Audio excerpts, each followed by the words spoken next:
une jeune femme qui malheureusement à cette époque est juive et donc, pour spoiler, qui va se faire arrêter. Et j'ai appris la vraie histoire en fait sur le tournage. Qui était effectivement un papa qui a dénoncé en fait la copine de son fils parce qu'elle était juive.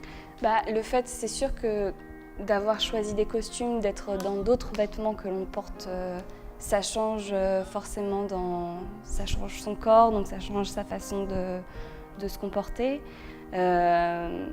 Même au niveau maquillage, porter des chapeaux, avoir complètement une autre coiffure. Rien que ça modifie aussi la façon de voir les choses. Dans la tenue, dans le corps, pas trop. Oui, le corps était un peu différent. Je pouvais pas être moi comme dans la vie de tous les jours. Sinon, après, ça s'est fait vraiment avec Léo, le réalisateur, et puis aussi avec Johanna, qui avait le poste de coach d'acteur. En amont, d'abord, j'ai assisté à toutes les répétitions avec le réal ou l'assistante réal et les comédiens pour savoir un peu les directions qu'ils voulaient qu'ils gardent.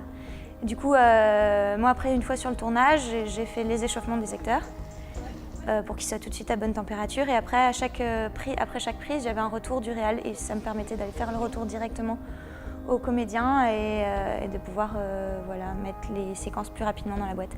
Quand l'équipe technique se préparait, en fait, nous, on était aussi en train de se préparer.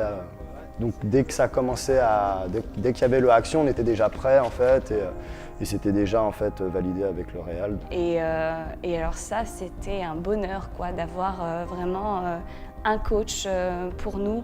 Ce qui était intéressant, c'était d'essayer de coller au maximum avec l'idée du réal et en même temps d'essayer de mettre à l'aise les comédiens pour qu'ils fassent eux leurs propositions.